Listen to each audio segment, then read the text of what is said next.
Welcome back to bestofmarin.com, where we do our best to give you the rundown on all things happening around the county and where to find the best places to go in Marin.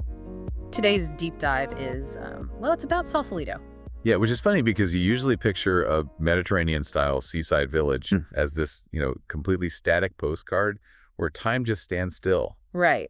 But our mission today is to show you how Sausalito is the complete opposite of static. We're uncovering how this tiny 2.2 square mile coastal strip somehow packs in 3,000 years of history, hidden local hotspots, and just this wildly unpredictable identity. Absolutely. And to really grasp how the town operates today, you kind of have to look at the mechanics of its geography. I mean, it's always been defined by deep water access and its relative isolation from San Francisco. Right, which goes way back. Yeah, for 3,000 years, coast Miwok hunter-gatherers thrived on that shoreline. And then later, Spanish explorers named it Sausalito, which means little willow, because of the trees growing near the freshwater springs. And those springs, that was the engine behind its first major boom, right?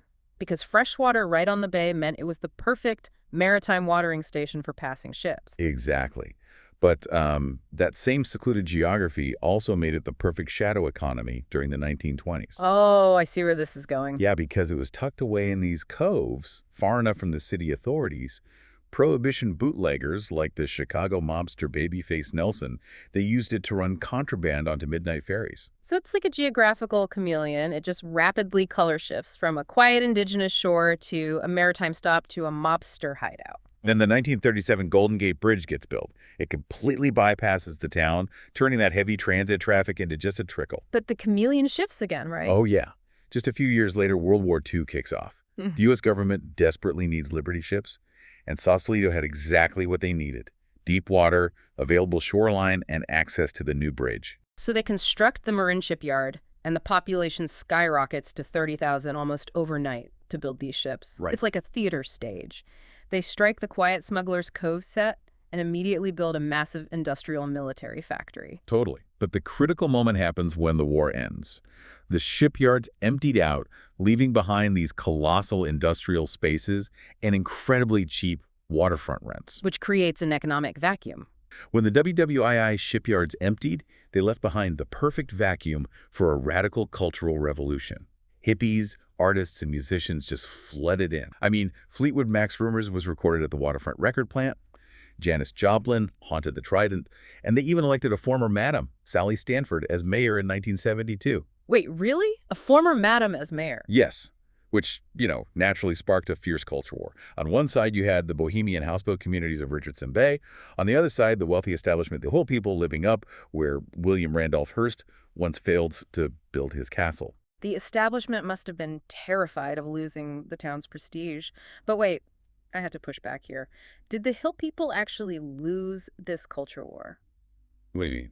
Well, considering how prestigious and expensive those artistic floating homes are today, it doesn't seem like a loss for the wealthy. They aren't rogue squatter camps anymore. Oh, yeah. That's the ultimate irony of Sausalito. The counterculture essentially became the new establishment. The aesthetics of rebellion were preserved, but the economics completely shifted, turning those floating docks into luxury real estate. Right. And that historical divide between high society and locals directly shapes the two distinct ways you can experience the town right now.